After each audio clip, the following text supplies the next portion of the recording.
Oke. Kalau yang kurang jelas, buka di Google Drive aja, ada materinya sama. Kita hari ini belajar tentang saham.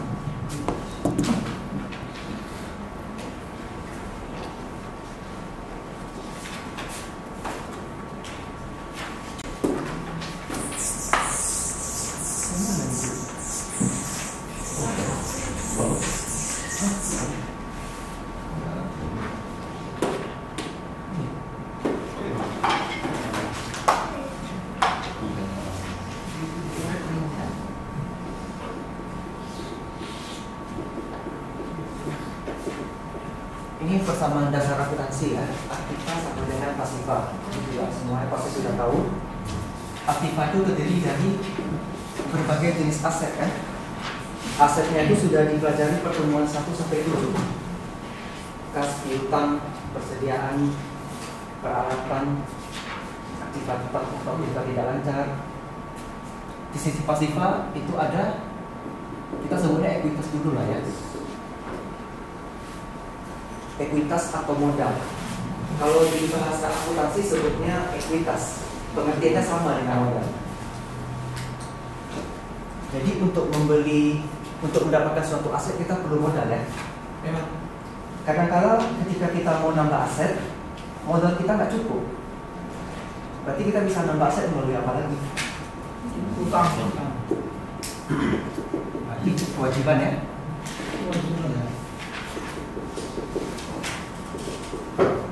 Kewajiban, utang, liabilitas, apapun itulah. Intinya kewajiban ini ya, posisinya di sini.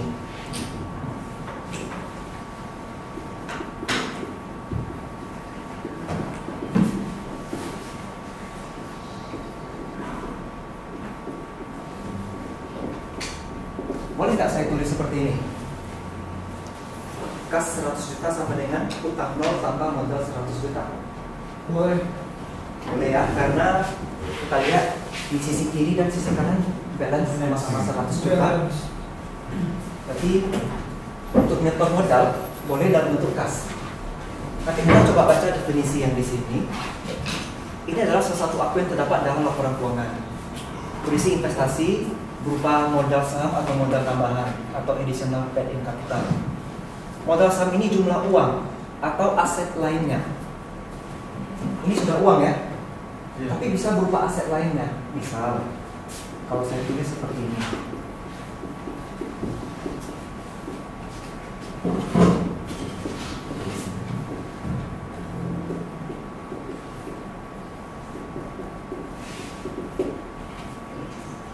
boleh?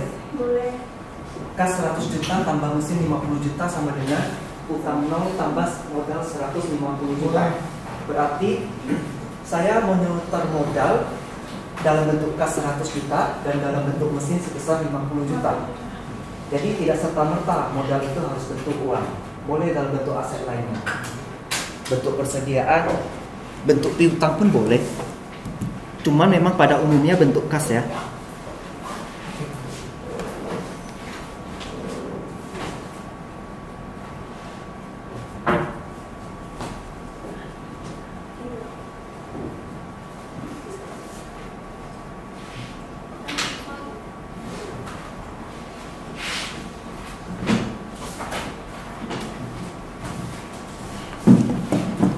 Sampai sini bisa dipahami tentang modal? Bisa, Om.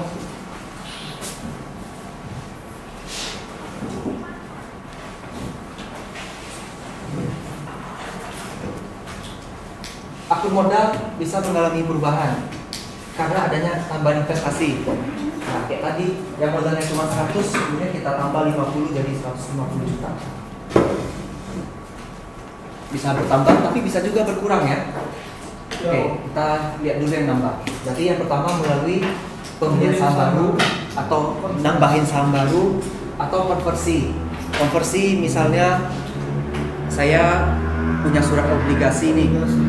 Kalian beli surat obligasi saya. Berarti kan ceritanya saya ngutang ke kalian. Saya nggak mampu bayar.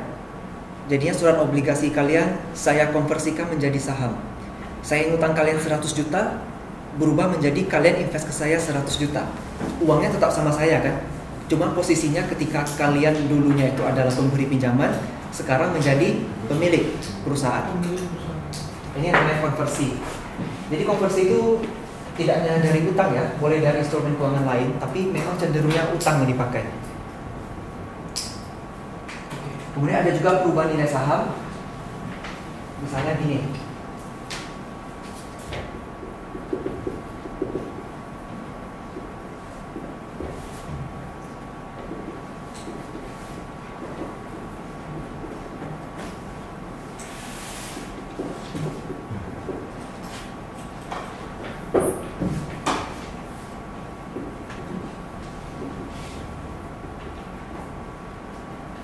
Nilai nominal saham kita Rp100 per lembar.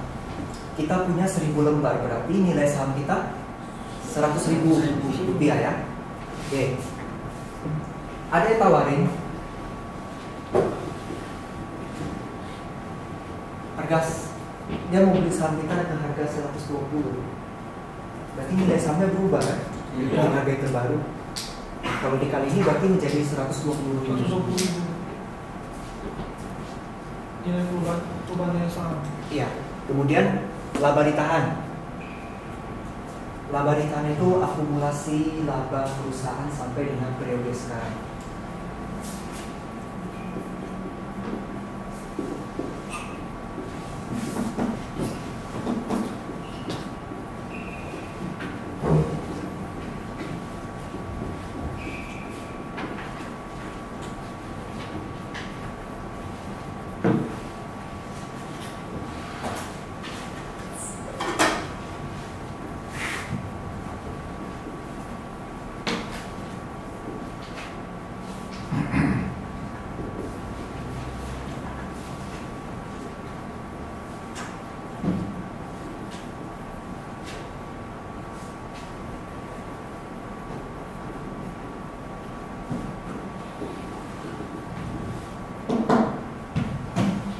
Jadi ini adalah komponen ekuitas pada umumnya. Modal saham ini kita agak gabung aja dulu ya, karena ini pembahasannya lain. Kemudian ada saham treasury, tambahan modal sektor, laba ditahan, dan dividen. Modal saham kita udah bahas ya barusan. Kemudian selanjutnya laba ditahan ya. Laba ditahan ini kumpulan laba atau akumulasi laba sampai dengan periode saat ini. Sekarang kan tahun 2023. Laporan keuangan berarti masih yang per 31 Desember 2022 ya. Kalau di bagian ekuitasnya ada saldo laba ditahan, itu artinya akumulasi laba dari sejak perusahaan berdiri sampai dengan 31 Desember 2022. Itu artinya laba ditahan.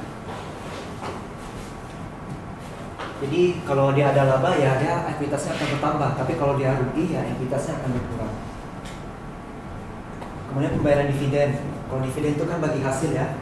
Jadi posisinya di sini dia akan mengurangi. Nanti ada penjelasan lebih lanjutnya. Ini diperhatikan oleh investor dan kreditor dalam menilai kinerja keuangan serta menentukan keputusan investasi atau kredit. Ini sudah sempat disinggung ya, kalau modal perusahaannya makin lama makin bagus atau makin meningkat, bank mau nggak berikan pinjaman? Mau, karena prestasi kinerja perusahaannya bagus. Kemudian ini ada contoh perhitungan untuk paid up capital atau tambah modal sektor. Cuman mungkin angkanya terlalu besar, kita pakai angka kecil aja. Tadi kan nilai nominal kita 100, orang nawarin 120, berarti kan terjadi kelebihan Rp20 per lembar. Ini kan dapatnya 100.000. Kalau yang ini 120.000. Ada selisih 20.000. Additional paid in capital. Inilah disebut tambahan modal sektor. Ini disebut nilai nominal. Ini disebut harga pasar. Nah, ketika orang itu mau membeli saham kita seharga 120, berarti orang itu keluarkan uang sebesar 120.000 kan? Ya. Kita di perusahaan menerima uang dong. Ya. Makanya cashnya di debit. Common stock orang itu berarti nambah 100. Kalau di sini 100.000 nambahnya. Iya. Selisihnya 20.000 itu menjadi tambah modal setor. Di sini lah posisinya. Nanti di sini 100.000, di sini 20.000. Paham untuk yang ini posisinya? Hanya meletakkannya 100.000 di sini, 20.000 di setor, tambah modal di setor. baru kasnya 120. Ya, kalau kas itu di aktiva ya. Kita Ya. sekarang di ekuitas posisinya. Nah, kita fokus di sini. Oke. Bisa dipahami untuk sampai di sini? Bisa kok.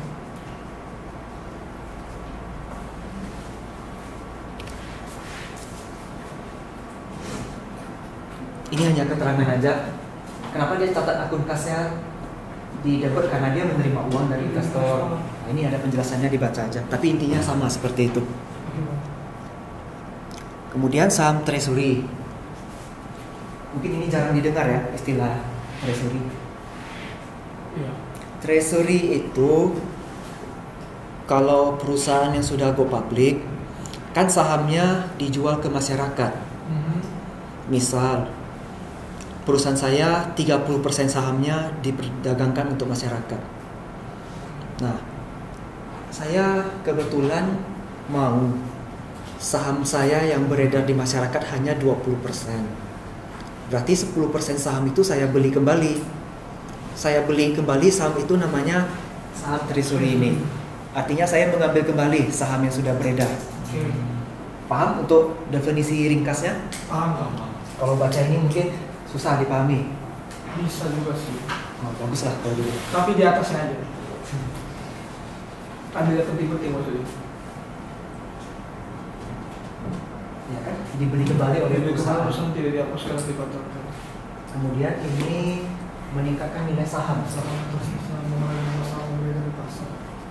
Tapi kok dengan cara apa dia bisa membeli kembali sebuah sebuah saham yang tadi dijual ke masyarakat tadi? Cara dia beli gimana? Mekanismenya dia buat Ada pengumuman. caranya? Dia buat pengumuman dulu. Oh. Akan dilakukan buyback saham sebesar 10%. Muat itu di berita, di koran, televisi atau di mana gitu. Tapi ada yang melakukan seperti itu nggak? Ada. Kalau di Indonesia? Ada. Contohnya. Surya Dumai. Pernah dengar perusahaan Surya Dumai, Jalan Sudirman? Tahu. Yang gedungnya tinggi itu? Tahu kok. Samping BTN. Iya. Oh. Dia deretan BTN, ada Depan Bisu. Hotel Premier, Oh. BTN, Bank BJB, Iya, iya. Holland Bakery. Nah itu dia urutan deretannya. Tahun berapa lah, saya nggak ingat dia IPO. Kemudian tahun 95 dia putuskan untuk tidak IPO lagi, tidak listing di bursa lagi. Jadi dia beli lagi saham yang sudah beredar di masyarakat. Seluruhnya berarti. Dia beli semua. Buyback saham ini bisa semuanya atau bisa sebagian. Iya, iya. Contoh yang lain Aqua, Danone, dulu juga itu listing di bursa, tapi dia tarik semuanya. Itu saham treasury contohnya ya. Oke kok, siap. Kenapa dia tarik? Banyak strateginya mungkin ya. Meningkatkan nilai saham. Bisa meningkatkan nilai saham, Untuk menjual bisa, ke orang yang lebih ini kayak person to person investnya. bisa juga. Kayak gitu. Banyak faktornya, nggak cuma satu itu. Atau meningkatkan kepercayaan investor Iya. atau apalah, kan banyak sekali alasannya ya Jadi melakukan maksud saham treasury. mengurangi jumlah saham yang beredar di pasar itu maksudnya gimana kok? Itu kalau dia jual, itu kalau dia beli separuh aja, biasanya sebagian. Kan kalau dibeli sebagian nanti nilainya jadi naik. Emang kalau beredar banyak, beredar kenapa? Bisa juga turun kalau kebanyakan. Itu nanti ada pembahasannya. Nah, jadi melalui pasar terbuka, kemudian program dirancang oleh perusahaan sendiri, kemudian dicatat dalam akun saham. Itu biasa aja ya. Ini ada beberapa hal yang perlu diperhatikan. Dia tidak punya hak suara, tidak berhak menerima dividen. Kemudian saham treasury ini bisa dipakai untuk mendapatkan pendanaan tambahan, atau dia bisa jual kembali ke pasar. Tapi nggak langsung ya, nggak mungkin hari ini kita beli, kemudian besok kita jual, nggak ya. Itu lucu sih, rugi sih. Pasti dia akan pendam dulu agak berapa lama, baru dia sebarkan lagi. Tergantung strategi perusahaan juga. Kemudian jika dia dijual ke pasar, dia bisa menerima keuntungan, bisa juga menerima kerugian. Contoh, kita pakai angka ini aja lagi ya. 100 per lembar. Ini adalah harga saham yang beredar nih. Ya. saya sebagai perusahaan saya mau buyback saham saya. Saya beli dengan harga 120. Berarti saya membayar kemahalan dong. Ya.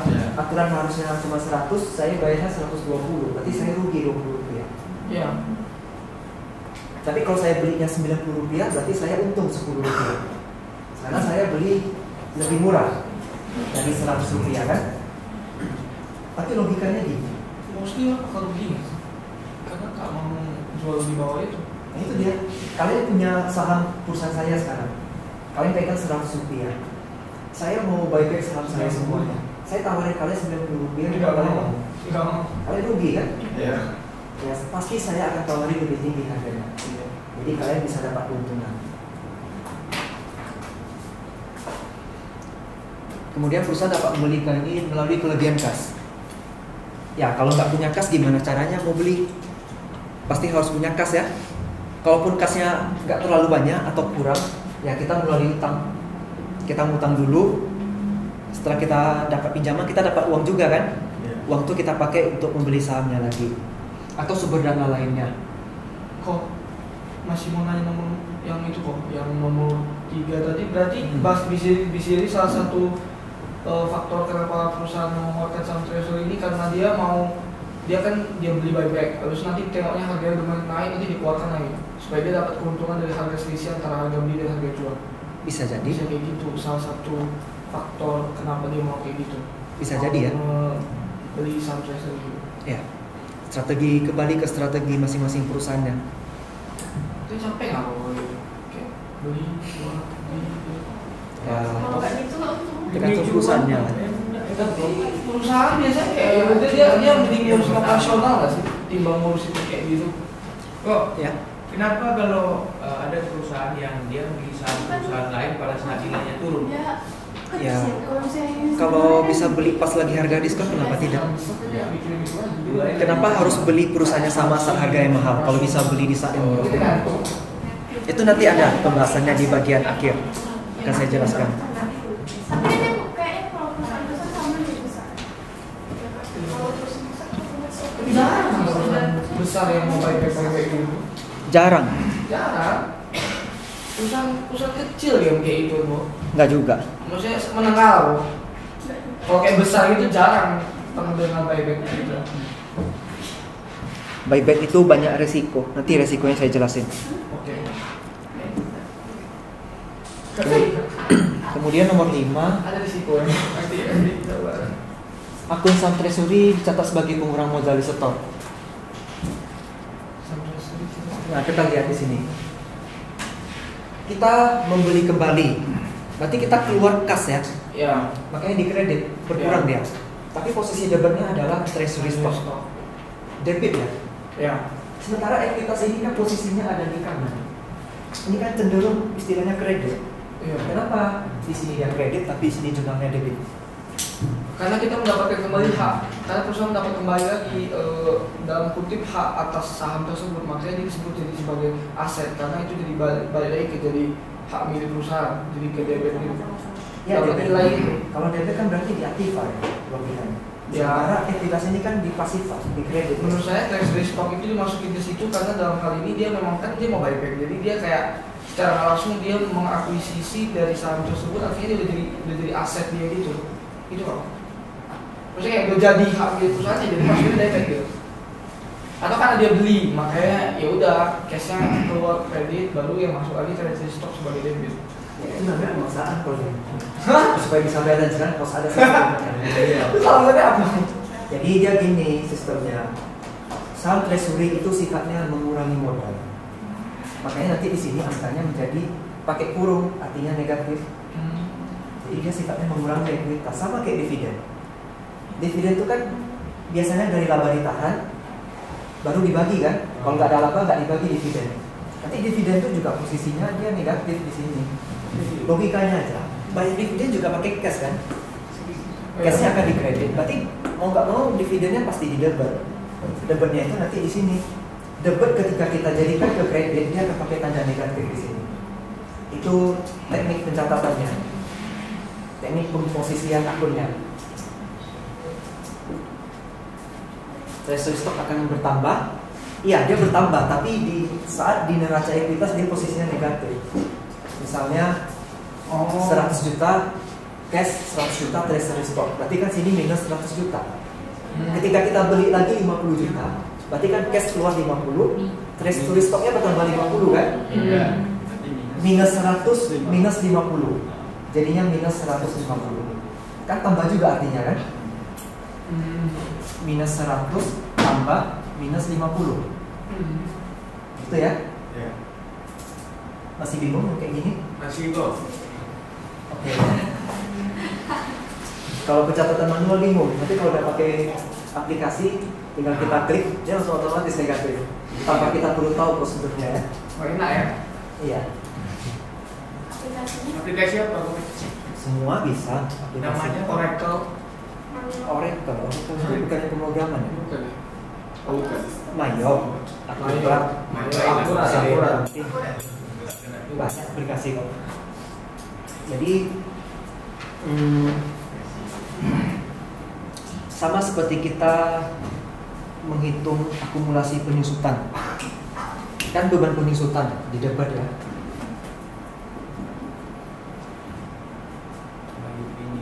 Kreditnya kan akumulasi penyusutan. Ini kan posisinya kredit. Tapi dia kan letaknya di neraca. Makanya di neraca itu nanti nilai aktifanya 100 juta misalnya. Akumulasi penyusutannya tuh misalnya minus 5 juta. Artinya nilai buku aktifanya tuh tinggal 95 juta. Makanya akumulasinya dibuat minus 5 di sini. Dia nggak boleh letak di sisi pasifa, dia letaknya di aktiva.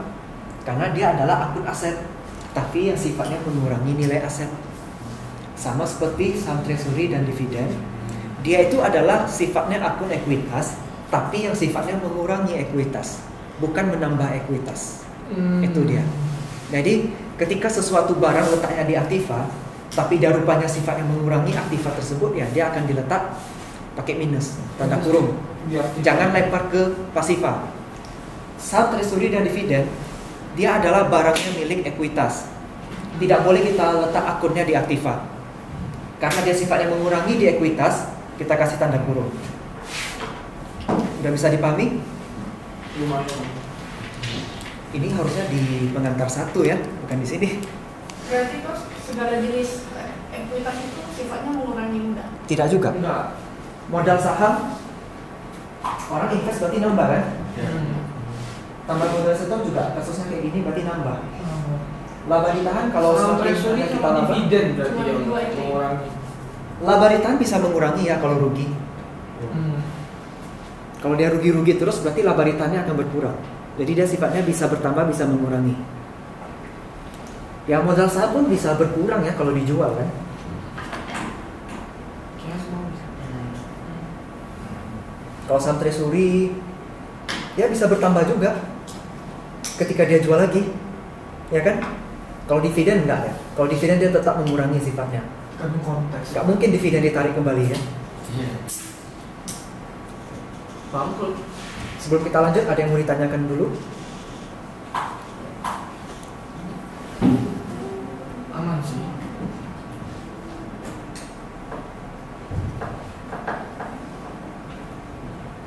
Kok main saham kok? Saya nggak main saham. Oh, Saya investasi saham. investasi saham. Iya, itu maksudnya. Main saham tuh lebih ke trading sih. Iya. Kalau invest tuh lebih ke Kalau invest ya kita beli, kita dapat dividen tiap tahun. ya, Ya udah, Investasi saham di mana, Bos? perusahaannya Iya. ada beberapa sih. Sektor perbankan ada, sektor BBCA, perdagangan. BBRI. BBCA terlalu mahal lah. 8.000 sekarang. Iya, satu lot berarti 800 ribuan. Enggak deh, saya beli yang kecil-kecil aja. BBRI masalah. BBRI saya enggak, saya ambilnya BRI Syariah. BBRI minus sih. BBRI saya minus. Saya nggak masalah kalau minus, Ya karena naik lagi. yang penting dividennya ada tiap tahun. Iya. Ada lagi yang mau ditanyakan? Kalau masalah investasi saham atau main saham itu di manajemen keuangan 2 ya. Itu Miss Stefani sih. Nah, Mr. Fandi sebelah. Itu jago. Kayak dari 5 miliar lebih ini. Oh, nggak tahu ya. Enggak lah bercanda Pak. Enggak, maksudnya kan jago untuk menghitung risk and return. Risk and return itu kan manajemen keuangan. High risk, high return. Nah, itu dia. Kalau berharap low risk tapi high return itu tidak ada definisi investasi.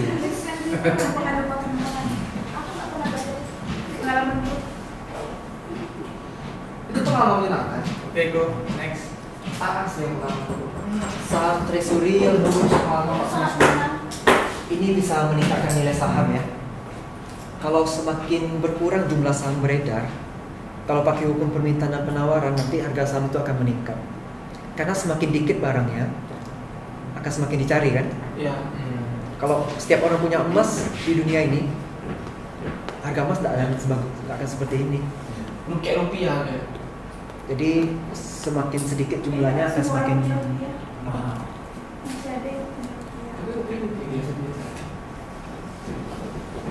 Oke, berikutnya. Oke, itu yang pertama yang meningkatkan nilai saham karena jumlahnya semakin sedikit.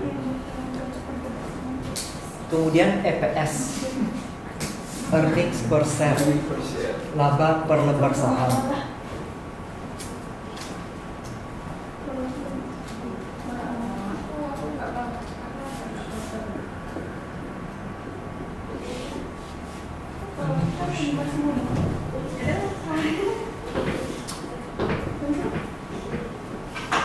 Kalau laba 1 juta, saham yang beredar 200 lembar, berarti laba per lembar saham 5.000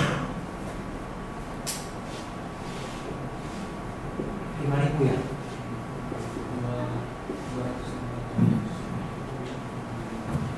Ya kan? Ya. 5.000 rupiah per lembar itu laba per lembar saham. Tapi ketika kita sudah lakukan mekanisme saham treasury, harga saham, lembar saham kita menjadi 100 lembar aja. Meningkatkan EPS. Ini ada yang namanya meningkatkan EPS. Maksudnya ya harga Kalau jumlah nilai EPS-nya semakin tinggi, semakin menarik kan. ya. Padahal labanya sama, tapi per lembarnya yang berbeda. Ya?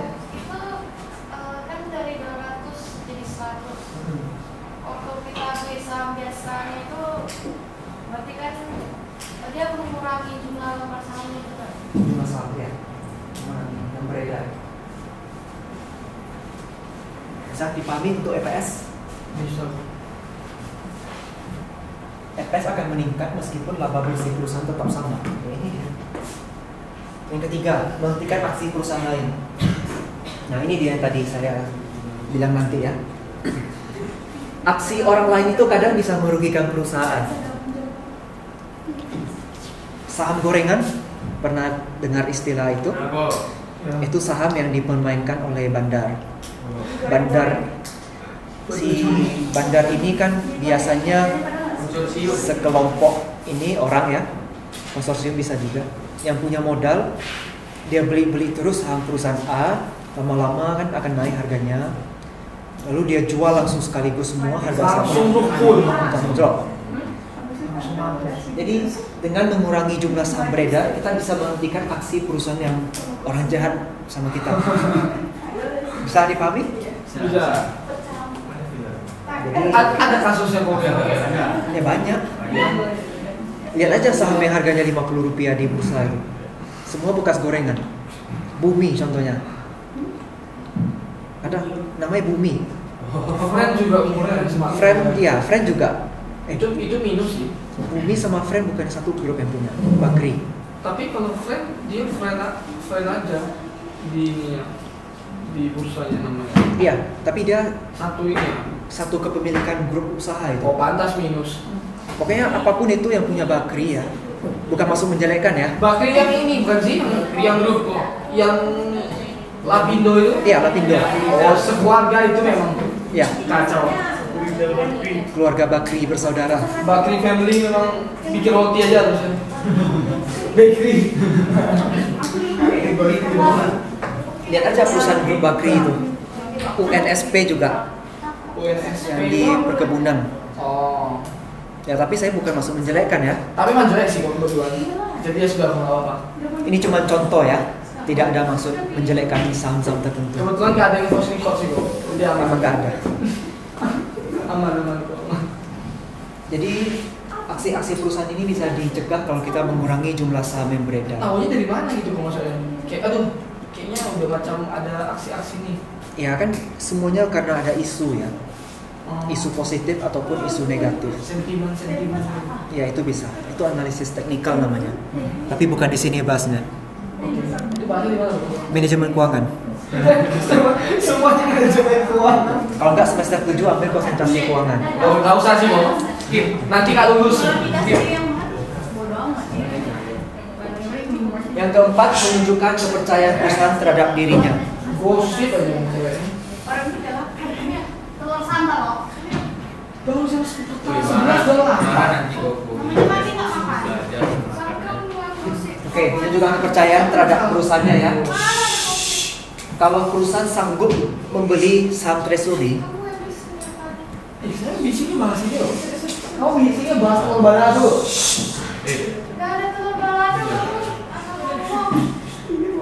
juga ini udah pukul 2 Oke, Pak lanjut kok. Maafkan. Lanjut kok nih. Bisi.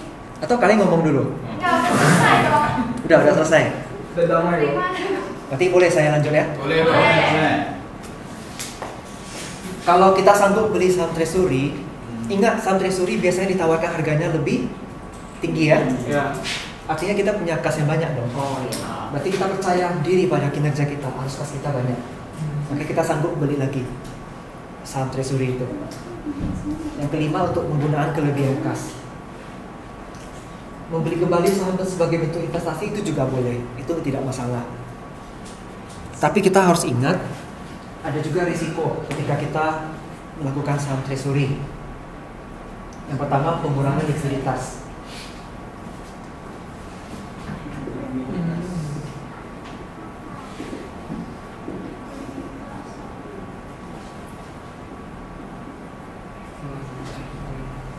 Likuiditas itu rumusnya aktiva lancar dibagi utang lancar. Artinya, kemampuan perusahaan untuk melunasi kewajiban jangka pendek menggunakan aktiva lancar yang dia miliki. Kalau bingung dengan definisi, cukup lihat aja rumusnya. Aktiva lancar bagi utang lancar.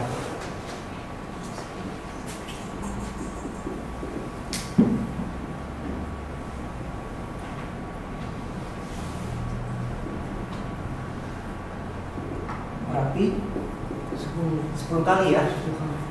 10 kali kemampuan aktiva untuk melunasi utangnya yang lancar ya. Kalau likuiditas 10 kali ya bagus ya, berarti uang kasnya banyak. Tapi ketika kita sudah beli saham banyak sekali, saham treasury, katakanlah sisa aktiva lancar kita tinggal 3.000. Utangnya kan masih sama 1.000 ya. Ya. 3 kali. Berarti likuiditasnya dari 10 kali turun jadi 3 kali. Jadi berpengaruh ya ke likuiditas perusahaan kita. Iya. Kalau setiap perusahaan tingkat likuiditasnya berbeda. Kalau kayak perusahaan manufaktur, dia akan lebih banyak nyimpannya di bentuk persediaan. Kalau bank, lebih banyak nyimpannya di dalam bentuk uang. Jadi setiap usaha beda tingkat likuiditasnya.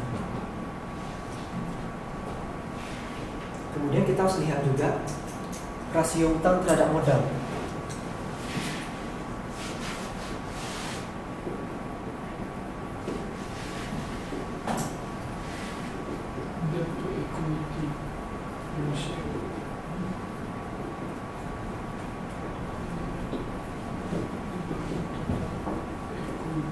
Debt to equity ratio itu adalah total utang dibagi total ekuitas.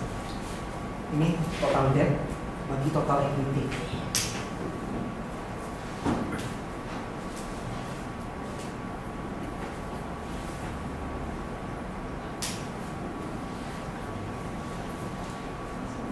Kalau utang kita 10.000, modal kita 20.000, berarti rasio utangnya adalah 1/2. 1,5. Kita pecahan, bikin pecahan aja. Biar emang penumpangnya pecah. Ya. Oh, Jarang pakai pecahan. Jangan pakai pecahan, pakai desimal. Oke. Desimal atau persen ya. Kalau ini berarti 50%. Oke. Artinya nilai utang kita itu masih setengah kali dari modal, berarti masih aman ya. Ya. Modal kita masih lebih kuat, masih lebih banyak daripada utang. Ya. Kita beli saham treasury.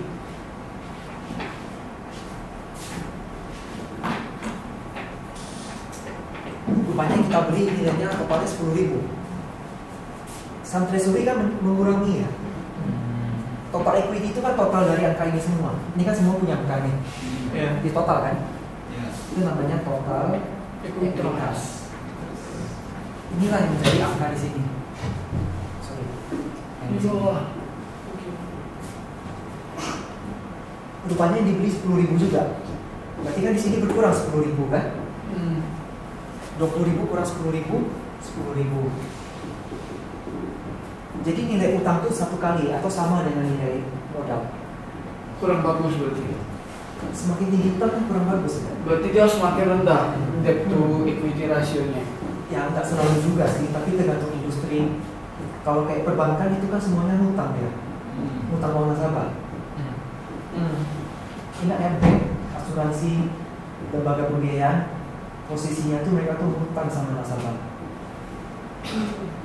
Tapi kalau perusahaan-perusahaan manufaktur, perusahaan dagang atau jasa, beda lagi utangnya. Berarti bank itu bukan jasa keuangan, Bro. Jasa penitipan uang atau jasa jual rumah. Buktinya banyak kan rumah dilelang oleh bank. Iya. Ini Overgrade itu jual rumah. Jasa menggadaikan bunganya. Itu cuma apa? Sindiran klasik untuk orang-orang di bank. Nah itu produk perbankan tapi kok jualan rumah. habis dilelang.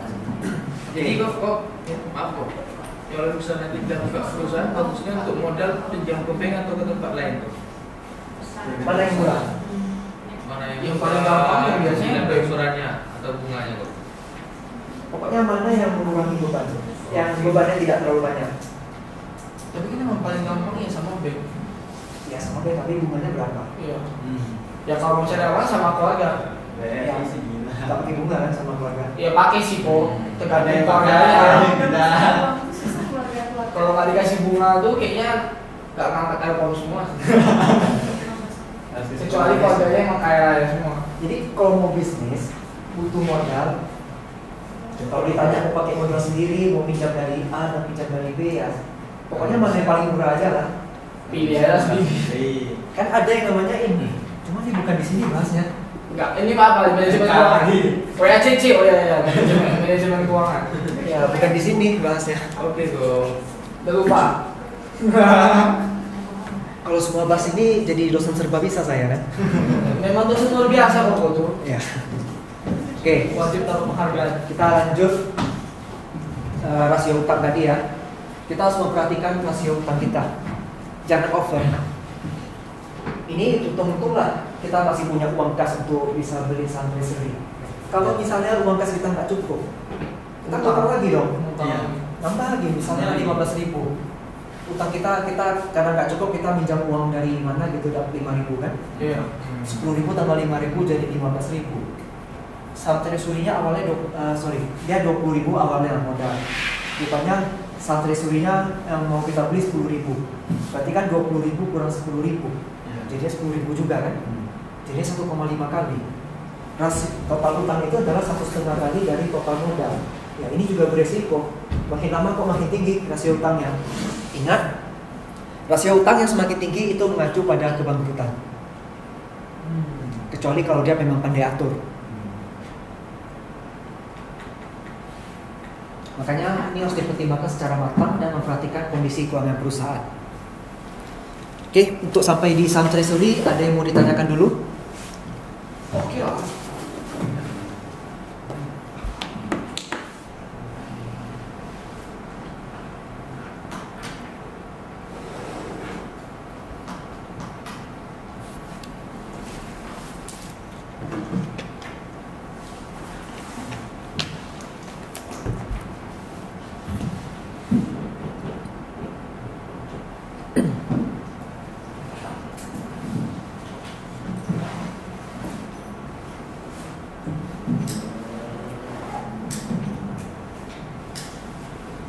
silakan kalau mau tanya.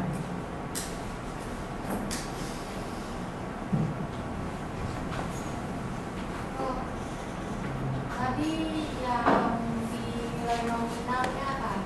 Ya. Kan tadi kamu bilang ada yang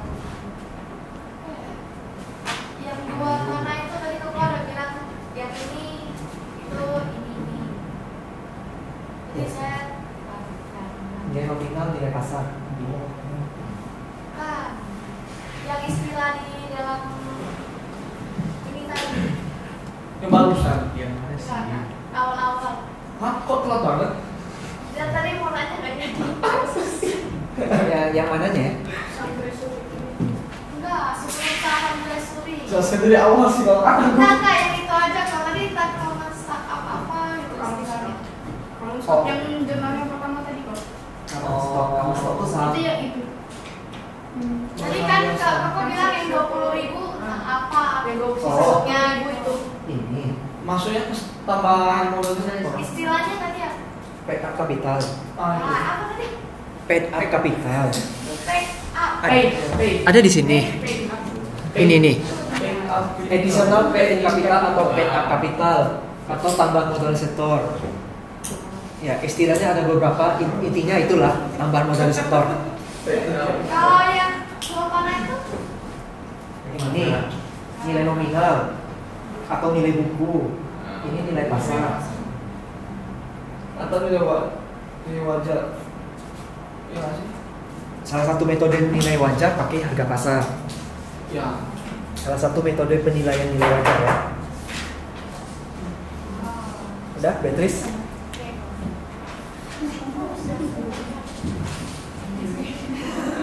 Ada lagi yang mau tanya?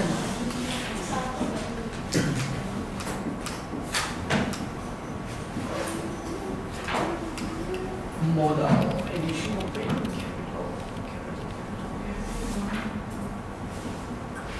Berikutnya kebijakan dividen. Kita kalau mau dapat keuntungan dari investasi,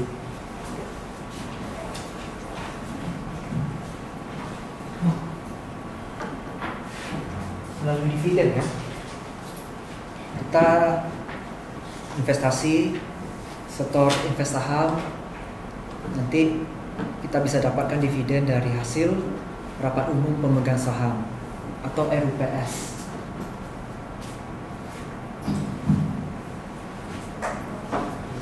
Jadi RUPS itu sebenarnya tidak serta-merta hanya bahas dividen.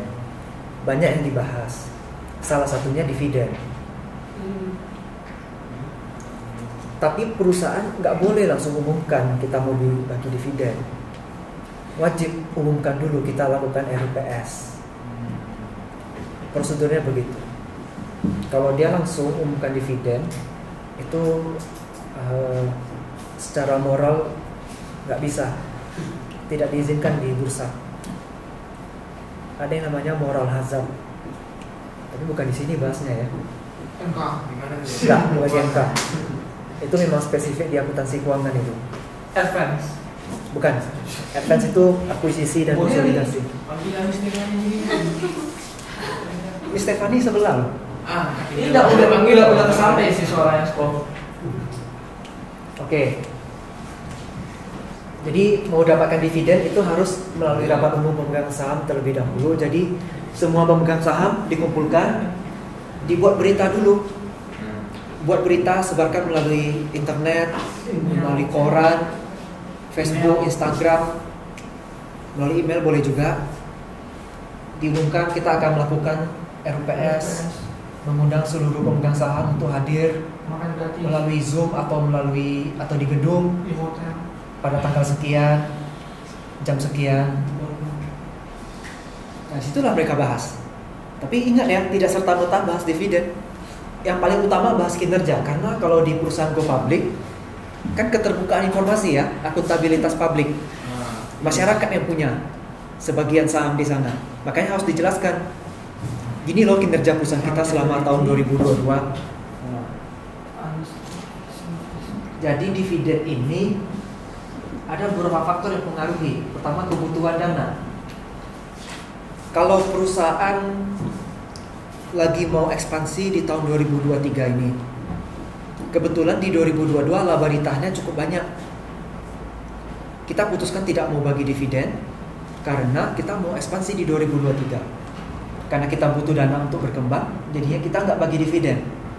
Kalaupun mau bagi, angkanya kecil. Misalnya hanya Rp10 per lembar. Tapi kalau kita tidak ada kegiatan mau ekspansi, ya mungkin kita bisa bayar lebih kan, Rp25 per lembar misalnya. Dia tergantung kebutuhan dana kita. Yang kedua, keuntungan dan arus kas. Perusahaan kalau rugi apa mungkin bagi dividen? Kalau dia rugi, apakah masih bisa bagi dividen? Nggak bisa. Bisa. Oh bisa. Laba ritah masih ada kan? Bisa Tapi kalau laba ritahnya sudah negatif juga ya nggak mungkin lagi. nggak mungkin lagi. Terus ya itu gimana tuh? Ya udah bangkrut perusahaan kayak gitu. Nggak langsung bangkrut sih, itu namanya defisiensi modal. Sudah goodbye. It's time to say goodbye. Kalau kamu cek perusahaan di UNSP, itu modalnya udah negatif itu. Itu udah defisiensi UNSP. modal. Nama ininya. Nama perusahaannya UNSP. Jadi misalnya aktifannya 100 juta, utangnya mungkin 150 juta. Biar balance berarti kan negatif kan? Negatif 50 di modal. Jadi perusahaan yang sudah defisiensi modal udah bangkrut itu. Tapi ini lagi plus nih. Enggak sih, maksudnya lagi ke atas nih, lagi hidup. Ya itu digoreng itu. Kalau secara fundamental nggak mungkin. Udah kena goreng di sini emang sudah. Goreng itu kan minyaknya panas ya, dipanas-panasin terus. Ini pun merah terus. Tapi ingat ya, segala sesuatu yang gorengan itu kolesterolnya tinggi ya. Yes. Resiko saham gorengan juga tinggi. Belajar itu jangan terlalu serius, pakai istilah-istilah yang agak nyeleneh juga ya. Ya. Tapi masih bisa dipahami kan. Saham gorengan itu kolesterolnya tinggi. Kita beli saham yang kayak begitu, resikonya tinggi, kita akan bangkrut. Ini udah equity negatif. Iya, equity negatif. Udah dikasih warning. Jangan invest. Defisiensi modal itu namanya. Udah dikasih warning jangan invest. Oke, jadi masalah keuntungan ya. Kemudian arus kas. Ya, kalau kita arus kas kita berlebih ya kita boleh bagi. Kalau arus kas kita berkurang, ya sulit untuk bagi dividen. Boleh juga sih kita ngutang untuk bayar dividen, tapi untuk apa kita ngutang untuk bayar dividen? Konsep ngutang bayar dividen tuh kayak mana? Ya kita misalnya Bilang ke orang-orang semua gitu. kita mau bayar dividen ke pemegang saham sebesar 1 miliar. Oke. Kita hanya punya uang kas 600 juta. Oke. Gimana cara dapat 400 jutanya lagi? Utang salah satunya. Tapi itu apa kayak gitu? Malah makin Kesulitan keuangan. Makin kesulitan keuangan lah. Udah mau bayar ini utang dari lubang. Iya. Tutupnya nggak ada. Ya kalau secara prosedur boleh, tapi itu apa kayak gitu kan? Yang ketiga, persaingan di pasar. Perusahaan A dan perusahaan B sama-sama bergerak di bidang keuangan. Perusahaan A dia mau bagi dividen, tapi dia lihat si perusahaan B kok nggak bagi ya. Dia melihat persaingan kan? Atau perusahaan A dia nggak mau bagi, tapi dia lihat perusahaan B ada bagi. Wah ini persaingan nih, kita harus bagi ya. Jadi ikutanlah dia bagi. Tapi sebenarnya dasarnya begini. Karena kalau nggak bagi kalah saing gitu. Lihat dulu strategi perusahaannya. Dia mau strategi berkembang atau strategi stagnan dulu. Kita lihat perusahaan B ini banyak inovasi. Untuk banyak inovasi berarti dia butuh banyak dana riset dan penelitian dan pengembangan ya. Yes. Itu butuh dana. Kalau dia bagikan dividen, dana dia untuk riset berkurang. Ya. Berarti si perusahaan B ini rencananya dia mau ekspansi nih. Nah si perusahaan A dia melihat, dia kan perusahaannya sejenis nih, sama-sama bidang keuangan misalnya, sama-sama invest bank digital misalnya. Si perusahaan A kalau dia bagi dividen, dia nanti akan kalah saing dengan perusahaan B. Perusahaan B bisa duluan bikin bank digital yang lebih canggih. Si perusahaan A ketinggalan. Pengembangan yang lebih besar. Iya. Si A sementara karena dia bagi dividen dana dia terbatas. Kayak kita lihat persaingan di pasar seperti apa. Oke. Yang keempat, struktur modal. Kalau perusahaan punya utang besar, ya dia akan memilih untuk menahan atau mengurangi. Ya seperti saya bilang tadi kan, untuk apa kita ngutang hanya untuk bayar dividen? Mending uang tuh kita fokuskan dulu, kembangkan. Kalau memang tahun depan sudah dapat untung yang bagus, barulah kita bagi. Jangan dipaksa. Sampai-sampai harus berutang. Lebih ke tergantung gitu ya, kayak mau dibagi kapan gitu. Iya. Tapi kayak kalau misalnya si para investor yang mendesak gitu, nggak gitu ya? Investor mendesak, lihat dulu. Untuk Investor ini, dividennya. setahu saya ya, perusahaan kalau yang terbuka IPO. jarang sekali ditemukan yang masyarakat sahamnya lebih dari 50%, malah nggak ada. Makanya dia nggak mau mendesak, karena haknya masih kecil. Kecil. Masuk akal. Dia tidak terlalu besar, jadi dia belum mayoritas. Sementara pemegang saham mayoritas ini Udah kaya. pastilah orang pintar. Orang pintar ini pasti punya strategi Udah keuangan. kaya. Ya kan? Berbeda kan pola pikirnya. Ya. Berarti mungkin tidak terlalu ada kemungkinan akan terjadi desakan seperti itu. Ya Dikit jarang sekali terjadi. Kecuali Chance-nya kecil. yang para minoritas ini semuanya berkumpul sampai bisa dapat persentase di atas 51%, Berapa ya? langsung menang. Berapa ribu orang? Kayak itu jarang sekali Gedung terjadi. GBK atau demo? Makanya perhatikan juga ya rasio utangnya. Kemudian preferensi pemegang saham. Pemegang saham ada yang suka dividen, ada yang nggak suka. Oke. Tipikal orang yang suka dividen ya berarti dia mau pendapatan tetap tiap tahun ada dividen. Tapi yang nggak suka dividen berarti dia memilih pengembangan usaha lebih bagus daripada dividennya. Ingat, kita investasi tidak cuma dapat dividen ya imbal hasilnya. Ada yang namanya capital gain. Keuntungan atas kenaikan selisih harga saham. Harapan kita kan dividen dan capital gain. Kita tidak mau capital loss kan? Ya. Bakri. Itu capital loss dulu. CL.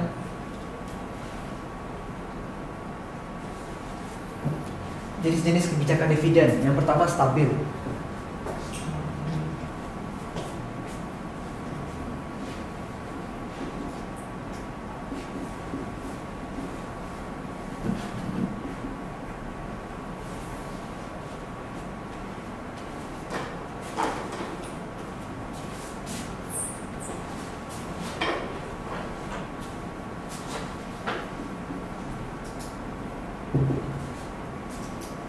Dividen per share, dividen per lembar.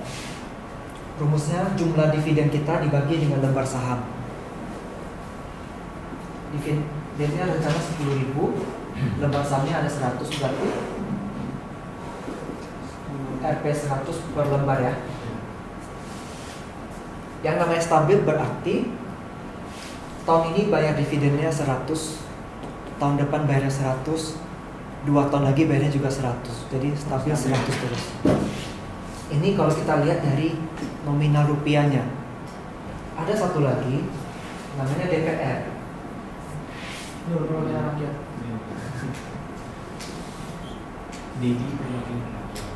Dividend payout ratio. Rumusnya DPS bagi EPS. DPS sudah tahu ya, dividen per lembar. Kalau EPS berarti laba per lembar yang tadi sebelumnya. Equity per share. Yang ini tadi, ini EPS ya. Equity per share. Earnings Earnings. per share. Oh ya. Berarti ini sama aja artinya dividen bagi laba kan? Ya. Kan boleh dicoret kan? Secara matematika. Ya. Kan sama-sama per share ini kan? Ya. Kalau sama-sama dibagi jumlah lembar saham ini boleh dicoret. Boleh. Kayaknya boleh sama S-nya ya. Tapi buat apa juga? Nah ini cuma candaan. Iya, emang ngerti kok. Makanya saya balas sih kok. Tapi kalau secara hitungan matematika boleh coret juga kebetulan karena Boleh. jumlah lembar saham pasti sama kan? Ya, betul.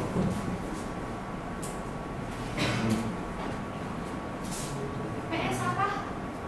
Earnings per share. Laba per lembar. Tajam gak tulisnya? Udah selalu kamu.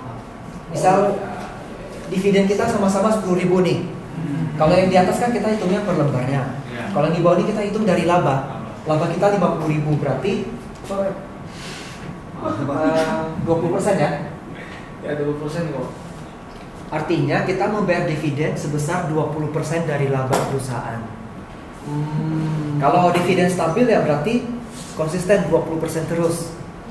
Ya kalau ketika laba naik berarti dividennya akan ikut naik karena dia ikuti persentase 20%. Ya. Stabilnya di 20% ya. Oke. Kalau ini stabilnya di nominal per lembar. Berapapun labanya tetap dividennya 100 per lembar. Jadi stabil ini ada dua maknanya. Stabil di nominal per lembar atau stabil di per labanya. Persentase labanya.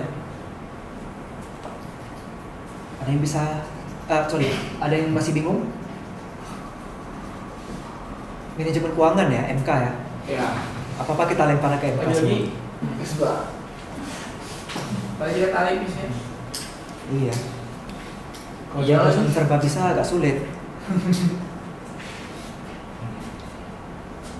Bisa DPS sama DPR ya. Bisa. DPR katanya mau dibubarkan ya. Amin. 2050 lah. Yang kedua kebijakan dividen naik. Ya berarti naik. Naiknya bisa konstan, bisa nggak konstan juga. Yang penting naik lah 100. Tahun depannya 105 per lembar. Tahun depannya lagi 115 per lembar. Atau sekarang 20%, besoknya 20,5%. Besoknya lagi 21%. Pokoknya naik. Mau konstan atau tidak konstan tetap sebutnya kebijakannya naik tiap tahun. Naik pokoknya. Kalau yang turun ya berarti turun. Kalau tidak tetap itu berarti bisa naik, bisa turun, bisa nggak lagi. Ingat ya, tidak membagikan dividen termasuk kebijakan dividen. Jadi dividen 0 itu bukan berarti dia tidak ada kebijakan ya. Itu tetap namanya kebijakan. Jadi kalau yang skripsi akuntansi keuangan atau manajemen keuangan suka tuh pakai variabel struktur modal, dividen, nilai perusahaan. Nah, biasanya kalau yang ambil dividen, kalau dia nggak bagi dividen nggak dipakai sampel perusahaannya, tapi itu kurang tepat ya. Dia bisa menetapkan dividen itu adalah 0 rupiah per lembar. Itu kan melalui RUPS juga ya. Itu juga termasuk kebijakan. Jadi yang kayak gitu jangan dibuang sampelnya. Cuma itu nanti kita lempar lagi ke mata kuliah lain ya. Bukan. Metodologi penelitian. Itu semester 5. 5 loh. Semester depan. Tidak. Sama siapa dosennya tuh kok? Bisa Bu Tessa, bisa Bu Lea. Oh. Yang jelas bukan saya ya. Kok ngajar di semester berapa lagi? Enggak tahu. Saya tuh aslinya tuh dosen statistik. Berarti 3 dan 4. oh. Cuman 4 ini karena baru kurikulum merdeka itu. Oke. Jadinya statistik hanya dari semester 3 dan semester 6 aja. Tapi yang semester 6 saya nggak pernah ngajar. Saya hanya ngajar yang Berarti bawah-bawah. nanti kita bertemu lagi atau tidak gitu? Ya, kayaknya enggak. Oh iya. Semester 6 itu kalau statistiknya lebih ke aplikasi. Kalau yang pakai aplikasi ya adalah dosennya Bu Evelyn, Oh iya. Pak Suyono. Kalau Pak Teddy ya juga, tapi Pak Teddy ngajarnya malam, dia nggak ngajar siang. Karena sibuk kalau siang. Dah, itu masalah pembagian dividen ya. Ada yang mau tanyakan dulu?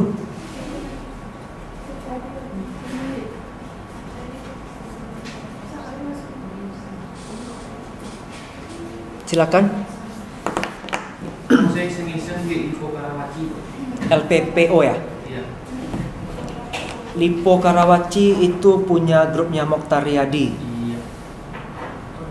Itu agak sedikit masalah itu. Iya. Masalah kota Casablanca, Meikarta. Semuanya lah. Itu bakti 42. Bakti 42. Bahkan kulit. Tapi masih mending, itu masih lebih bagus Ya, kalau kalau bakti itu udah parah mentok. sih loh. Cuman yang agak kasihan tuh ya OVO itu. Ya. OVO itu kan punya grupnya Mokhtar Riyadi juga. Lipo. Grupnya Matahari, Ya. Matahari Department Store. Matahari. Bukan bahaya. Enggak itu dibahas tuh. Sebenarnya kita belajar akuntansi itu belajar mencatat.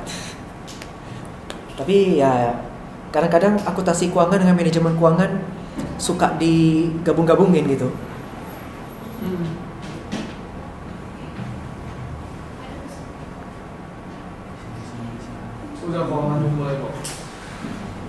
LiPo itu bagus juga sih sebenarnya. Matahari, Saya pun iseng-iseng aja. apa aja grupnya ya? Matahari, Hypermart, MPPF. Itu Karawaci. Salah punya rumah sakit juga ya.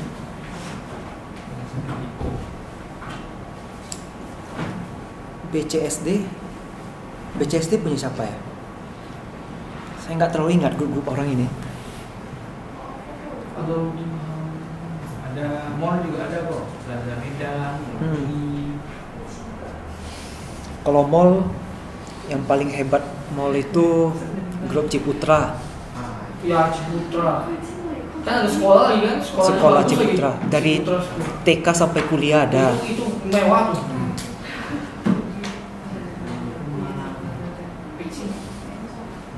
CTRA ya. Ya, Citra. Saya punya Citra juga. Wes. Boleh lah. Citra itu kan ini Mall Ciputra Seraya juga termasuk dia. Iya. Tapi tidak langsung melalui anak perusahaan. Iya. Itulah yang namanya konsolidasi, merger, akuisisi, entah apa prosesnya, itulah intinya. Ya itu advance accounting lumayan bahas. Ya. Dia kan gabung dengan Pancaika Group. Iya. Ya, kita lanjut teori dividen. Dividen yang pertama, teori relevansi dividen. Teori relevansi ini mengatakan kita bagi atau tidak bagi dividen itu ada ngaruh ke nilai perusahaan. Nilai perusahaan ini diwakili oleh harga saham. Ketika ada informasi pembagian dividen, orang akan berbondong-bondong beli kan? Ya. Supaya nanti pas pembagian kita dapat jatah. Baca sedikit. Nanti ketika orang berbondong-bondong itu sesuai hukum permintaan dan penawaran, makin banyak diminati, harga saham akan naik. Makanya berpengaruh ke nilai saham. Makin besar dividen yang akan dibayarkan, nilai saham akan semakin tinggi. Semakin kecil, ya bisa juga naik, tapi naiknya tidak akan setinggi kalau yang dividennya besar. Tidak akan langsung berbondong-bondong. Ya. Yang kedua, teori tidak relevansi atau irrelevance dividend theory. Ini kebalikannya. Mau bagi atau nggak bagi dividen sama aja, nggak ada ngaruh ke nilai perusahaan. Silakan. Mau bagi ya juga segitu, nggak mau bagi ya juga segitu nilai perusahaannya. Tapi ingat, ini tidak konsisten hasilnya. Ya nih, katanya kebijakan dividen dan nilai perusahaan ini tidak selalu konsisten. Nilai perusahaannya diwakili oleh harga saham ya. Makanya karena tidak konsisten, mahasiswa S1 suka mengambil variabel ini untuk diuji deskripsinya nanti. Dividen kan pakai ini nanti. Mana yang paling gampang buat bikin skripsi? Yang paling gampang itu adalah yang bisa kita selesaikan. Kalau nggak selesai ya nggak lulus. Ya yang bisa diselesaikan dia nggak tahu yang mana kok. Ya, nanti dosen semester 5 aja. Koko lah, open joki. Ada nggak sih kok dosen gitu? Oknum dosen open joki? Langgar etika itu. Mungkin dia ke keluarga sih mungkin ya, kayak itu bantu keluarga mungkin. Iya, bantu. Keluarga. Tapi jangan dikasih upah lah. Kan ada dosen pembimbing nanti yang ngajarin. Dosen pembimbing itu Siapa dosen pembimbing? Tergantung ini ya fokusnya di iya, mana. nggak tuh fokus. Kalau fokusnya di manusia, SDM ya. Bu Ayu, Oh, yang bisa. Bu Ayu bisa Putri. Mas Ruli. Bidang fokus saya nggak ada di sini. Apa bos? Akuntansi lingkungan, Itu gimana? Aduh. environmental accounting itu. Jadi Gimana accounting? menggunakan ilmu akuntansi untuk mengatasi masalah lingkungan. Hah? Itu kayak fisika. Banyak kan pencemaran lingkungan di sini. Ah. Bagaimana kita menggunakan ilmu akuntansi untuk mencegah itu? Setidaknya mengurangi. Enggak tahu. Ya itu yang kita pelajari di akuntansi lingkungan. Itu apa? Cuman nggak ada mata kuliahnya di sini. Jadi Bagus sih. bidang kepakaran saya nggak ada di sini. Kami bisa gila kalau ada. Oke, lanjut. Ini yang relevansi sama irrelevansi ada yang mau ditanyakan dulu? Cukup lah itu.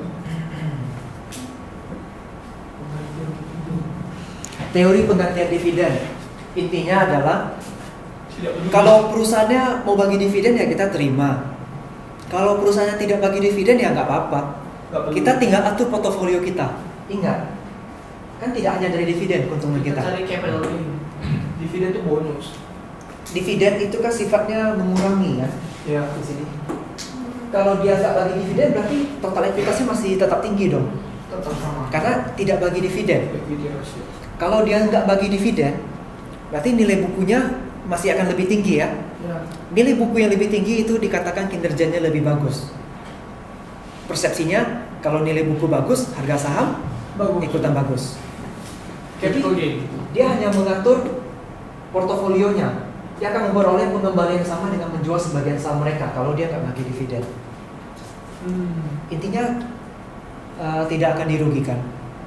Karena dia bisa berupa pilihan mau pakai dividen atau pakai capital gain. Itu namanya penggantian ya. Ada yang ditukar.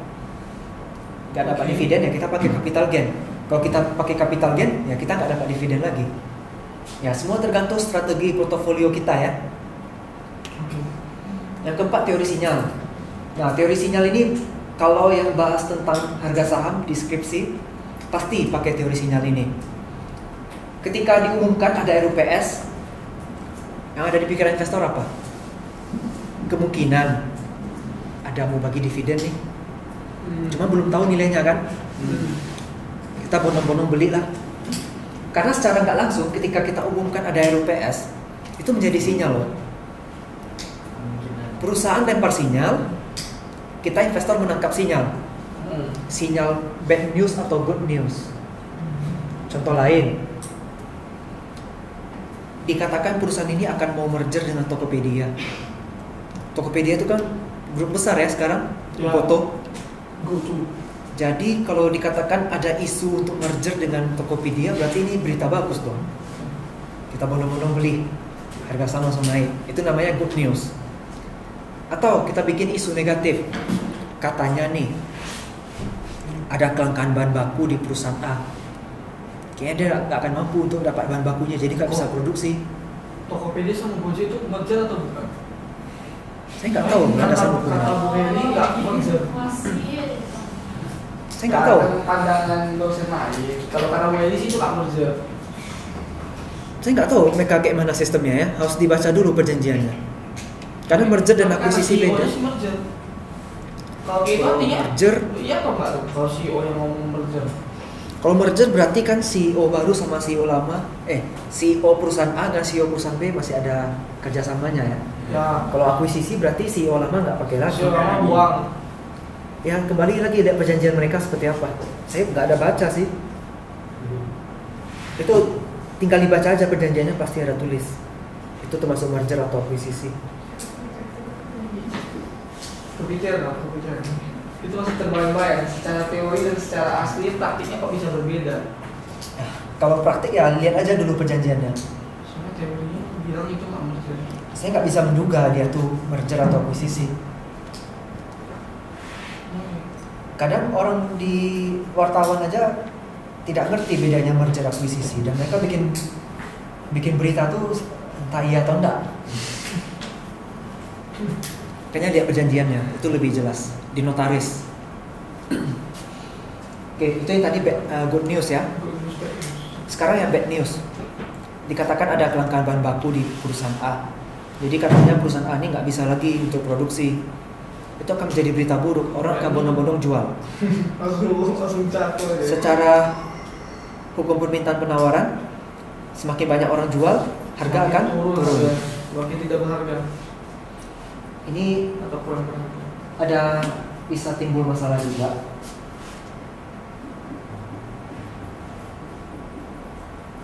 Insider trading, ada orang dalam di perusahaan yang tahu informasi lebih dahulu. Dan dia juga main. Ya, dia mainkan terlebih Harusnya nggak dahulu. boleh. Ini bisa kena hukum pidana. Orang dalam yang kerja di bagian perusahaan yang tahu tentang itu nggak boleh ikutan Tak boleh juga. investasi di dalam perusahaan itu. Dia investasi boleh,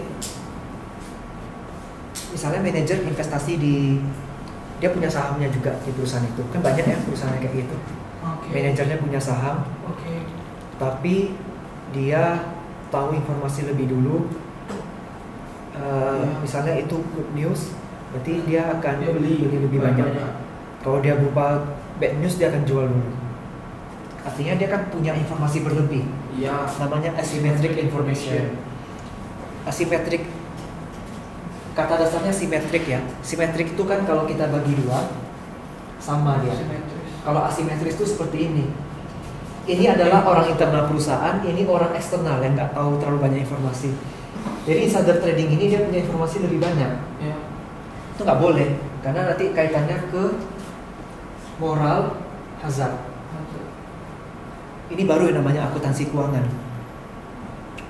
Cuma bukan di sini ya. Tapi maksudnya tuh dia terbilang insider trading jika terbukti misalnya sebulan kemudian, misalnya berapa hari ini nanti ada good news, tapi dia beberapa hari sebelumnya terbukti melakukan pembelian dalam jumlah yang banyak, kayak gitu Ya, maksudnya. itu bisa. Kayak gitu cara maksudnya. Ya. Oh, berarti dia kayak udah tahu ini bakal good news, ya udah jangan kelihatan banget invest kali nafsu banyak gitu.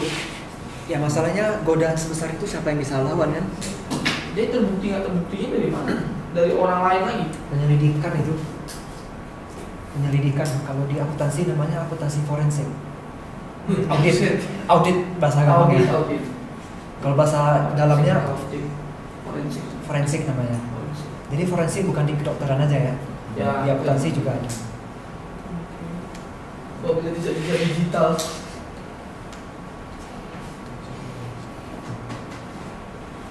Ini baru yang benar-benar namanya akuntansi keuangan. Di manajemen keuangan saya yakin ini tidak diajarkan. Nggak ada. Nggak ada kan? Nggak Karena ada. ini memang ranahnya akuntansi keuangan. Cocok sama saya orang akuntansi ya. Cocok lah. Ya betul cocok ya. Cuma sayangnya keuangan itu bukan bidang saya sebenarnya. Kok lebih ke lingkungan. Akuntansi lingkungan, akuntansi digital, akuntansi keperilakuan gitu. Banyak ya. Banyak akuntansi. Semua akuntansi. Akuntansi moral. Akuntansi moral belum pernah dengar sih. Itu nggak ada sih. Matkul baru. Oke, masalah sinyal udah ngerti? Good news dan bad news. Kebetulan masalah sinyal ini itu tesis S2 saya. Masalah sinyal itu ada beberapa teori sih. Tapi itu di manajemen keuangan ya, bukan di sini. Lagi-lagi. Kita lempar aja terus. Ya karena gini, mata kuliah ini kan ada batasannya ya. Yang kita bahas sekarang ini ya ini. Jangan bahas yang lain lagi, nanti melenceng gitu. Iya. Tapi aku suka ya melenceng-melenceng. Melenceng dalam ilmu ya. Iya. Kalau dalam kehidupan sosial jangan. Untuk memberi gambaran-gambaran umum gitu. Berikutnya teori bird in hand. Kalau ini artinya kita lebih suka dividen daripada tidak bagi dividen. Bird in hand kalau kita harfiahkan ke Indonesia, burung di tangan. Itu kita anggap aja sebagai dividen di tangan kita. Artinya ada sesuatu yang digenggam secara pasti gitu. Jadinya sudah ada pendapatan tetap. Jadi orang lebih suka dividen. Makanya teori ini mengatakan investor akan sangat senang kalau perusahaan bagi dividen dalam jumlah besar. Dia akan dapat pendapatan yang pasti daripada pengembalian yang tidak pasti. Capital gain ini kan tidak pasti ya. Ya, bisa loss, bisa capital loss, capital gain. Oke. Untuk masalah dividen ada yang mau ditanyakan? Oke lah. Ada satu lagi teori, cuman belum saya tulis di sana. Apa dong?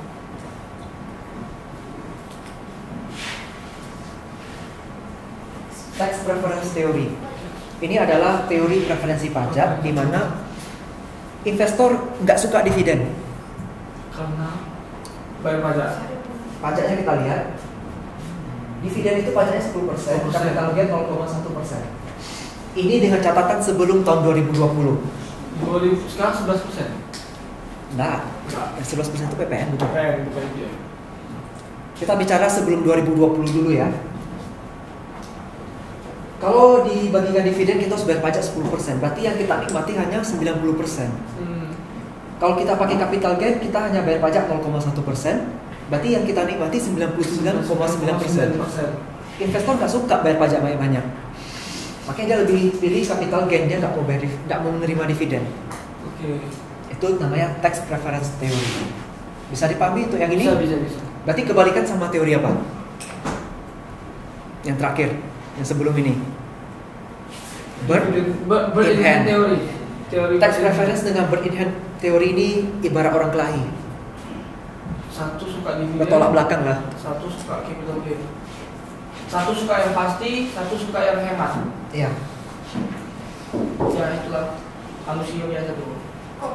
Ya. Berarti kalau kayak dia terima dividen, dividennya itu otomatis udah langsung dipotong sama pajak. Ya, dari broker saham langsung dipotong. Ya. Itu sebelum 2020 ya. Sekarang setelah tahun 2020 ke atas keluar Undang-Undang Cipta Kerja. Dia menyatakan dividen itu tarifnya 0%. Berarti teori ini nggak berlaku lagi dong. Makanya saya tadi jelasinnya sebelum 2020. Berarti di Indonesia. sekarang dividen itu 0%? 0%. Tidak dipotong. Oh, itulah kenapa yang namanya Cipta Kerja itu untuk mendongkrak investor dan Untuk menanamkan investasi di Indonesia. Investasi di Indonesia. I see, that's the problem ya. Tapi kok di demo? Kok di demo? Ya karena itu hanya menguntungkan Masalah di demo itu kan pasalnya cukup banyak ya. banyak. Nggak cuma ini ya banyak dibahas. pasal, iya. Yang di demo tuh yang lain. Iya. Kalau yang ini orang semua senang. Serius, yang ini semuanya orang senang karena jadi 0%. Tapi ada syarat. Selama 5 tahun wajib menginvestasikannya ke sektor energi misalnya, atau investasi di bank kustodian, atau Maksudnya apapun itu. yang menguntungkan pemerintah juga. Ya, gitu. pokoknya uang terus ditanam di Indonesia. Iya. Baru dapat kebijakan 0%. Kalau enggak dilakukan, bayar 10%. Berarti Kebebasan terms bersyarat. and condition apply. Ya. Nice. Oke ya, itu ya tax preference. Berarti teorinya masih ada atau enggak, basically? Masih ada. Masih dipikiran tetap. Banyak teorinya. Oke, itu dividen selesai. Kita masuk nilai buku. Nilai buku itu ada yang namanya price to book value ratio, PBV atau PBR. PBV ya. Biasa PBR ya. Kadang BBV, tapi intinya tetap sama. Ini Price to book ratio. harga pasar bagi harga buku. Harga buku itu lah nilai nominal tadi. Ini kan harga pasar. Berarti dalam kasus itu yang ini PBV-nya 120 per 100 ya. 1,2 kali. Artinya harga pasar 1,2 kali lebih mahal dari harga buku. Ya ini cuman sekedar bacaan aja ya. Yang penting di maknanya. Kalau harga 100 kita beli 120 berarti kita belinya kelebihan dong. Kemahalan. Excess price. Kalau harga 100 tapi kita bisa beli 90 berarti diskon ya. Kalau kita bisa beli saham di harga diskon lebih untung kan? Ya. Nilai perusahaannya sama tapi harganya lebih murah. Ya. Itu salah satu pertimbangan investasi. Kita bisa lihat dari dividen, bisa lihat dari capital gain, bisa lihat dari PBV, bisa lihat dari likuiditas, bisa lihat dari rasio utang. Jadi ini namanya semuanya fundamental ya. Sekedar kasih tahu aja. Karena memang bukan di sini bahasnya. Tapi full juga satu tulis. Saya kalau ngajar statistik lebih full lagi. Ini karena ada bantuan Sampai proyektor. keluar. Ini bantuan proyektor aja nih makanya. Kalau statistik nggak mungkin pakai proyektor kan? Kenapa? Kalau tidak pakai, kalau statistik pakai proyektor, ya saya tinggal mainkan PPT aja. Mahasiswanya nggak ngerti pakai kalkulator hitungnya. Tapi Miss Evani pakai PPT juga. mungkin untuk rumus ya. Iya, maksudnya buat mungkin ini juga kan teori Iya. dikit. Tapi kalau untuk hitungan murni Ya. nggak pakai PPT. Kalau rumus atau teorinya iya. Oke.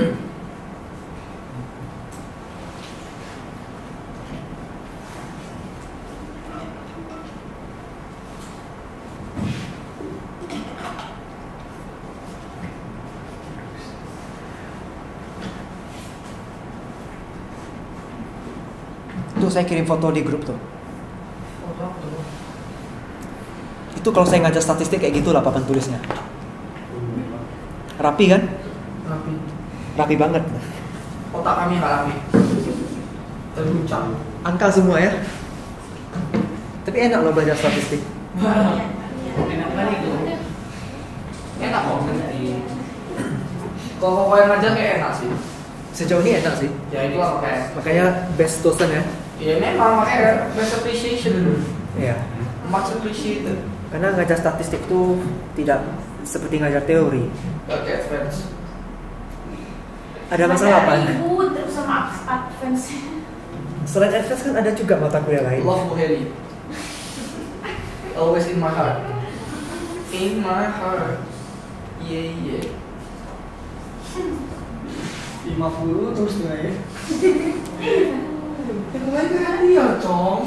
Kan juga 50, tes 50, Yang lainnya UAS 50. Itu C itu udah. Ya remet ya 80 kan cuma beda paling ya. Kataku sih B sih memang. Ya, Tapi si C. enggak lah sih enggak sih B lah. Cuma A minus kayak nggak bisa. Agak sulit sih mengingat faktor-faktor. Punya Ya, kagak. Bukan kagak maksudnya enggak. Tapi kayak Samsung dia perfect gitu loh. Yang advance kalau Eric. Yang 5 gitu. Samsung kayak berarti bener dari awal sampai akhir gitu lah. Oke. Soalnya salah dikit aja dipanggil. Kita ujiannya berarti hari Kamis jam 1 Online kan kok? online. kisi-kisinya kok. Kan udah. Mana? Udah kan kisi-kisi? Udah lah jawab ya. Gampang aja kok ya. Iya. Percaya ya sama Alko. Gak mungkin best lecture menyiksa kita. Ya Alko? Iya. Ya. Pandai. Kayak emang serius ini pasti gampang. Sampai ke sini. Materi hari ini nggak masuk ujian ya? Iya ini kan udah materi baru bro. UAS ini. Ini materi UAS berarti. Ya juga. Tuas lah. Ya UAS lah. Mas kita online juga kok. Oh iya. Apa? Mas online juga. Offline. Memang harus offline itu, nggak boleh online. Bisa lah jadi. Tapi open HP. Tergantung pengawas kalian lah. Hah? Gak tahu apa. Dulu sempat dibikin beda pengawas. Jadi pengawas tuh memang orang dari kampus, bukan dosen yang bersangkutan. Oh enggak sih, ini dosen bersangkutan kok. Saya yakin. Ya udah, Open HP kalau sama ngomong. nantilah kita bahas. Kenapa tidak bisa memberikan kepastian? Kurang tahu. Online aja kok. Gak bisa kayak UAS. Apa HP ya? Apa ya? Jadi dari mahasiswa yang lain yang sudah ujian sama saya, ada yang 10 menit 48 detik selesai. 10 menit. 10 menit 48 Berarti detik. gampang tuh kok. Ada juga yang 10 menit 49 detik. Ini soalnya dikit berarti. Soalnya 11. ABC. Nantilah kalian lihat. 10 menit kerjain apa? Ya itulah, mereka 10 bukti. menit pak itu makan Indomie. Masaknya aja 3 menit kan. Iya, makan lagi 7 menit. Ini kerjain soal 10 menit. Definisi baru masuk ke ruangan langsung pulang. Makanya online, jangan dibikin offline. Berarti kalau offline banyak nih, Bang. Iya. Berarti ini nanti puasnya itu kan. Kebetulan- kata Koko enggak dihitungan. Kebetulan ini kan mata kuliah baru, jadi belum saya rancang sampai UAS. Iya, nanti lah. Yang penting open HP kok. Cincai lah. Cinta ya lah. Beatrice, Bet. Dita, Absen nanti. Erika Gracia, Eriko, Erika. Duduknya bersebelahan pula Erika nih. Mereka bestie kok memang. Every day together. Sampai di rumah dia together. Pulangnya juga together. Faradila. Together. Febrianto, Felix, Pulangnya nggak gede tuh. Jumadil, Kevin, Marni, Ada dia mau kasih kamu sendiri. Michael, izin ya. Olivia, Steffi, Stephen, nggak ada kabar juga dia. Siapa? Stephen, Oh, Stephen nggak ada. Michael dia bilang dia ada acara keluarga. ada. Dia udah WA. Wahyu, udah panggil semua? Sudah. Enggak kok. Cek dulu, nggak tahu ada video absen.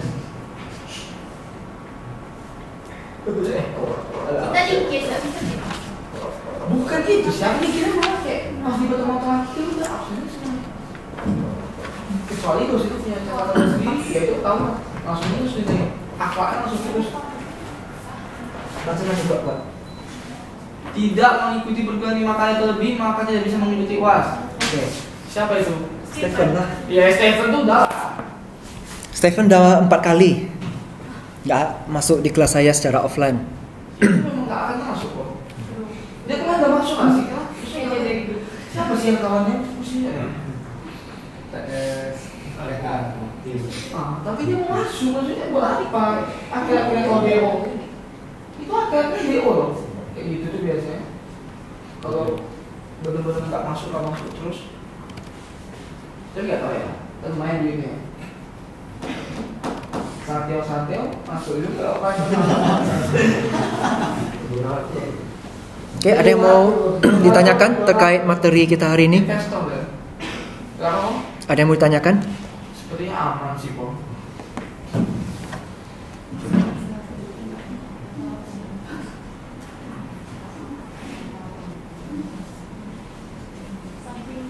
Rata aritmetik, rata harmonik, ini kayak musik aja. Harmonik itu khusus penggunaannya? Harmonik itu harmonis. Enggak, namanya aja. Cara hitungnya tuh angkanya tuh satu dibagi angkanya itu dulu, ditambah baru dibagi jumlah, baru nanti dibalik lagi. 2 kali balik hitungnya. Jadi kalau lihat dari situ aja ada 4 jenis rata-rata. Selama ini kita taunya rata-rata tambahin semua baru bagi kan? Iya, ini kok banyak ya. Ada 4 jenis. Rata-rata tertimbang, rata-rata geometrik, harmonik, aritmetik. Oke, ada yang mau ditanyakan terkait materi kita hari ini? Aman kok. Berarti hari Kamis tuh memang kalian ada kuliah atau apa? Kosong ya? Kosong memang, kami tiap hari Kamis memang kosong. Matkulnya kami pindahin kemarin pas awal pertama kali masuk. Oke. Langsung kami switch. Kalau 1 minggu kita kuliah 2 kali? Oh, bagus itu. Tapi Offline apa online nggak online? apa-apa kok. Online apa offline kok maksudnya? Kita gaskan aja offline terus. Hah, maksudnya gimana? Iya. Jadi 3 minggu langsung siap semua. Tapi buat apa juga kayak gitu kok? Biar Puasa kan cepat. barengan. Sama aja. Ya nggak masalah kan? Ya, nggak masalah sih. Nggak Cuma masalah. ada kami kebongong sama sebulan. Kan Vivo kan? Duluan materi yang masuk itu duluan materi yang keluar kan? Iya, first in first out juga di kepala. Iya. Karena kan emang iya. Kecuali kalau ujian Gitu itu kan online. kita nggak sama aja kebongong kan? Iya. Tidak enak mau pagi lagi. Nggak sih, nggak keburu lupa kan? Iya udah keburu. Oke itu. Tapi terserah sih kok. Aku aja sering Ini yang seminggu 2 kali off. Emang mau dibikin tanggal, maksudnya mau dibikin hari apa lagi? Ya nggak Online apa-apa. nggak apa-apa sih. kalau online nggak apa-apa. Satunya Oh. offline. Kalau online 1 hari aja habiskan langsung dari pagi sampai malam. Iya. 8 pertemuan tuh. 1 minggu langsung. Habis itu besok kalau kau tuh nggak di sini lagi kerja. 1 minggu langsung ya? Pensiun. Bisa gitu. Daripada kau 1 hari semua. Kalau mau nafsu bisa. Gini terus ngezoom kayak bodoh aja. Bikin Kita 2 kali lagi. Sampai nggak masuk di kepala lu. Jatah offline-nya 2 kali lagi sih. Bisa tuh. Offline-nya 2 kali lagi. Bisa tuh kok. Sisanya kita online kan? Iya. Iya, saya begitu. Oh, iya. Boleh juga. Boleh. Maksudnya Biar cepat. kan offline ya offline. Nanti Kayak kalau SDM tambah 1 online.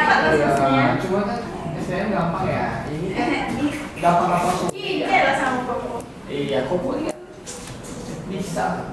Oke lah, hari Kamis fokus UTS saja lah dulu ya. Ya, ini tantangan ke depan juga kami. Sebenarnya kalau misalnya hari Kamis UTS, hari Rabu minggu depan kita offline. Berarti kan langsung pertemuan 12 ini kan? Ya. Hari Kamisnya kita offline sekali lagi, langsung 14. Ya. Sisanya tinggal online. Ya udah boleh. Kalian tinggal liburan aja. Kamis. Enggak juga kalau sama yang lain kan enggak Sama saya. Sama saya. Tapi setidaknya kan nggak ada yang masuk pagi lagi. Ya, bener nggak? Yang satu jadinya. Sebenarnya gimana pun ini tetap akan terjadi juga. Kalau misalnya coba siap, ujiannya bisa dipercepat tidak? Tetap ujiannya offline, Katanya nggak bisa. dimajukan. Kayak gitu bisa nggak sih? Kalau soalnya dosen kemarin bilang katanya harus serentak, nggak boleh Iya. katanya. Itulah kalau dari prodi sih ngomongnya memang harus serentak. Tapi kenyataan ya, faktanya di lapangan banyak yang nggak serentak itu. Karena ada yang punya kesibukan, ada yang kerja, ada yang dosen luar biasa. Ya. Termasuk saya juga sering kasih ujian lebih cepat daripada jadwal. Karena udah selesai duluan kan. Memanfaatkan selang-seling online offline-nya itu. Ya, akhirnya minggu depannya lagi langsung ujian. Ya kan? Jadi belum selesai. Ya berarti ujiannya April. Kok malah mundur? Juni. Karena di jadwal tuh ujiannya Juli loh kok. Ya kan kita pakai mengandung Vivo kan? Jauh kali Juli dulu. Kita Vivo kan? Iya. Kami Oppo. 4 Mei Oppo kue UTS ya? TS. Ini kan berarti pertemuan 10 ya hitungannya. Ya, Iya kan? ya, Ini pertemuan 9 yang kita tukar kan? ya. Berikutnya tanggal 9 Mei. 11. Ini pertemuan 11. Kalau misalnya mau tanggal 10-nya 10 ini tanggal 10 Mei. 11-nya 11 Mei pertemuan 12. pertemuan 12. Enggak lah pertemuan, Ya lah 12. tapi kan dia yang datanya bukan pertemuan 12.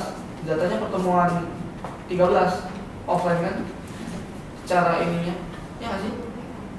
Gini, Secara angkanya. kan kita jatah offline tinggal 2 kali lagi nih. Itu pertemuan keberapa tuh? Habiskan aja di sini. Iya. Minggu depan dihabiskan. Ya. Udah.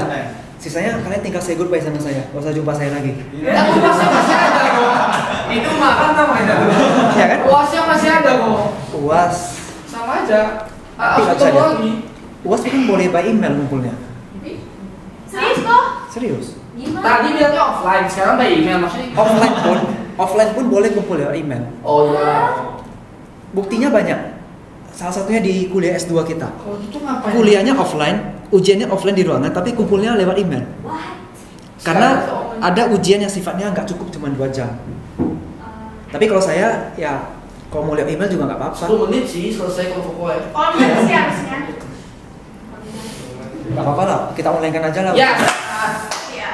Kami janji kok nggak Tapi lapor. ujiannya bisa dipercepat tidak? Bisa, bisa.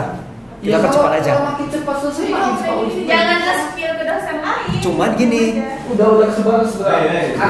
anak yang punya. jangan lapor BAK kalau saya mempercepat. Ya. Berarti yang jadi masalah tuh kalau ada yang lapor ke BAK.